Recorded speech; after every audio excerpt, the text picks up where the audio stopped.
So in this segment, we're going to be discussing kind of some aspects of the budget. Rachel Reeves saying this isn't the budget she wanted to do, things like that. But we're going to start with Nick Ferrari getting cooked on his own show here. This is great. The Financial Times. Borrowing costs tick up as investors digest Reeves' budget debt demands. The Times. Markets take fright at budget spending plan. The Guardian. Reeves told she will have to raise a further £9 billion for public services. The three organs to which you subscribe, the budget's unravelling, isn't it, Mr. Jones? Right. I mean, on the last bit, yeah, the 9 billion is probably the biggest hitting line. The rest of it was complete garbage and was proven to be not really true. I don't think well, so. How on earth do you interpret those headlines then? Wow, this is the most cutting bit of attempted journalism Nick Ferrari's done in a while. Well, let's take them all in turn. So the Financial Times reports the market reacting to Borrowing the budget. costs tick up as investors digest the budget. Go ahead. Yep, it's a normal thing for markets to react to budgets. No, you told my colleague Andrew Marr early in the week that wouldn't happen. You told me that the markets would be... Well, you did. And we now have the pound the lowest against the dollar for 2 months. Remind me of my quote to Andrew. It will not be in Liz Truss territory, is exactly what you said. We're not in that territory. No, we are absolutely. No. Oh yeah, it's like just making stuff up. Honestly, Nick Ferrari here, it's brilliant stuff. And when we look at it, Conway talking about a bit of relief for the Chancellor. It's on November 1st. The pound a little bit stronger. Gilt yields not spiking, but nor are they falling. 10-year close to the 4.5% level it hit yesterday. Real question is what happens later today amid of a flurry of US econ data. And then you got more good news for the Chancellor this lunchtime. Gilt yields are falling, possibly in part down to those grim job numbers in the US, but they were drifting downward beforehand. Sterling still holding onto its gains from this morning. So you can see kind of there's a bit of scare. Maybe people started selling off and they were like, it's not so bad, not entering Liz Truss territory, which is the important thing. And as long as things level out, it doesn't really matter too much, as long as they do it within a couple of days. And that's what we saw. So here, switching gears to the national insurance increase, Business Secretary Jonathan Reynolds admitting the budget may hit hiring and pay growth in a Bloomberg TV interview, saying we accept that, he says, on the impact of the employer's national insurance contribution hike and minimum wage increase.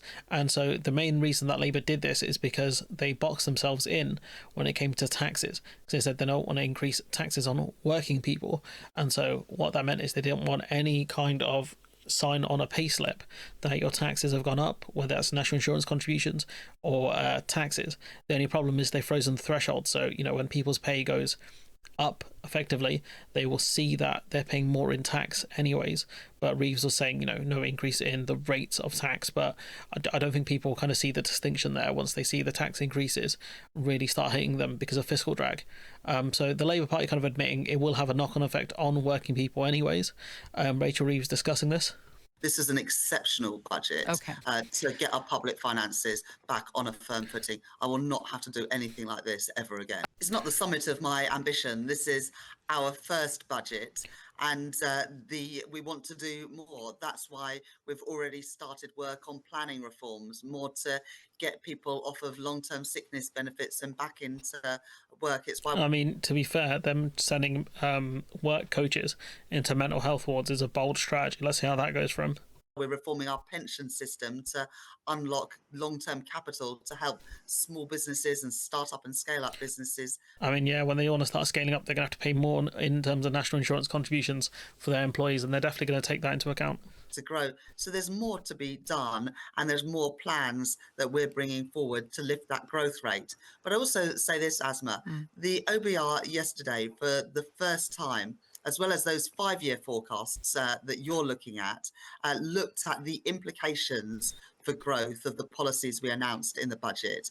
And that was really positive news. And they said over a longer time period, our investment, particularly in infrastructure, would boost growth by 1.4%, in addition to the numbers. That's over, I think that's over like 70 years or something like that in terms of growth. Like, it's ridiculous. Like, when you talk about long term, how long is long term?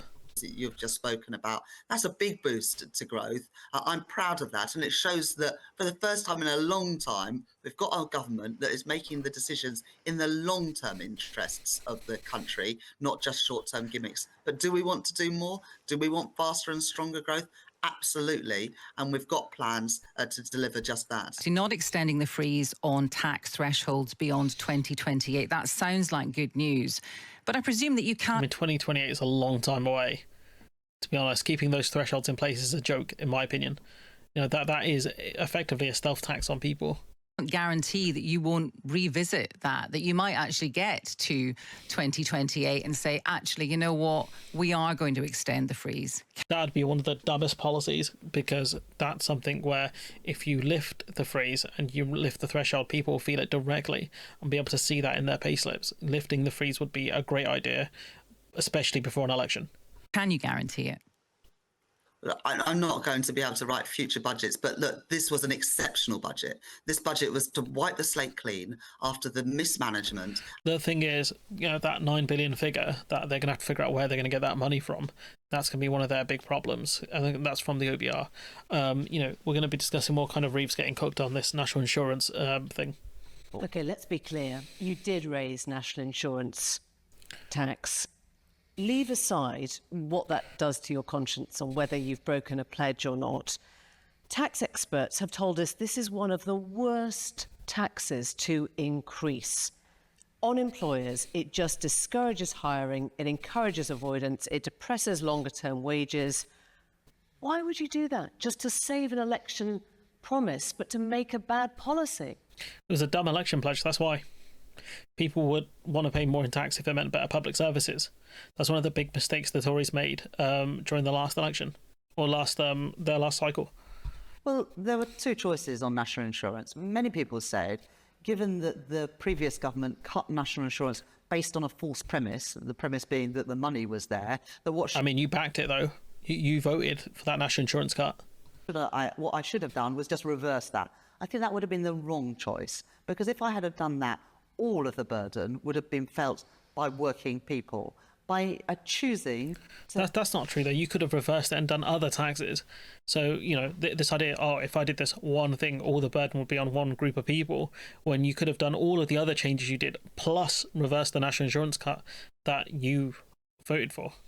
Levy the tax on employers.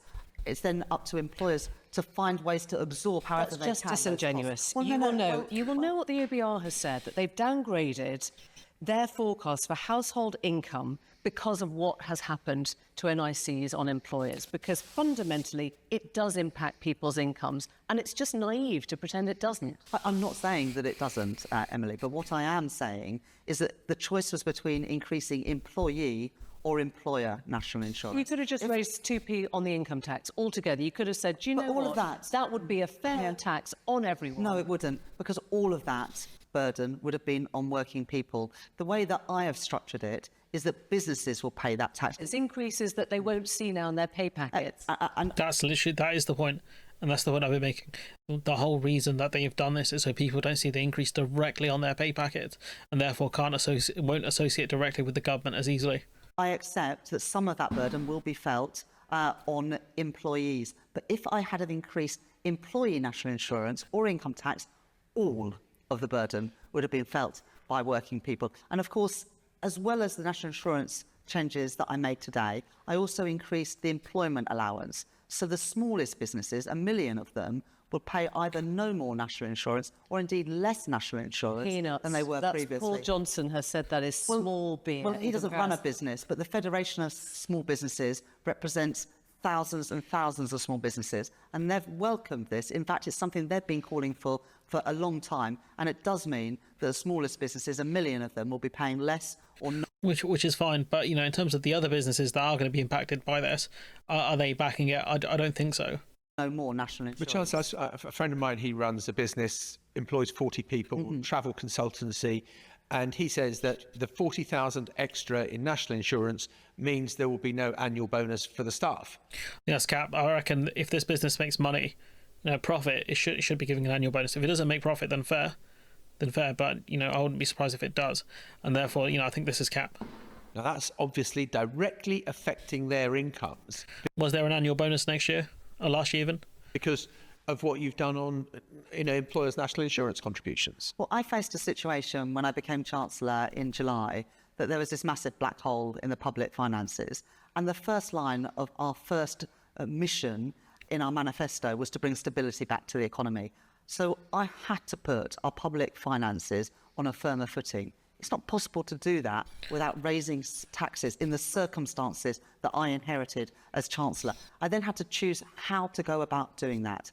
And what I chose to do was to increase taxes on the wealthiest and on business. Others could make different... On the wealthiest, you didn't increase the top 45 pence tax rate, so I don't think you've really increased it on the wealthiest, at least the ones that are wealthy from, the ones that pay income tax.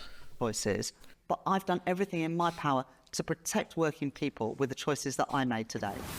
I don't know. I don't buy it, and I don't think a lot of people will in the end.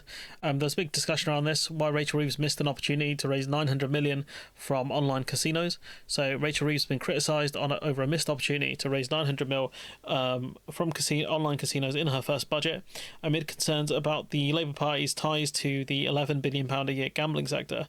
So both the Lib Dems and Derek Webb, of one of Labour's largest donors, questioned the Chancellor's proposal to reject to double remote gaming duty levied on online games of chance from 21% to 42%. The policy, initially proposed by Social Market Foundation think tank, was among measures considered by the Treasury Office, but it's interesting Labour didn't do it. Labour has previously faced scrutiny over long-standing financial and personal ties to the gambling industry, ultimately decided not to include the sector among the £40 billion of tax increases. So some small businesses, medium businesses, you're going to be paying more in tax, but gambling, which is a scourge on society really, when you think about the amount of damage it does to people and how addicting it is, the online ones, they're not going to face any further taxes, and Labour have taken money from them. So it does show you that if you make donations to the right people, you can get an exemption.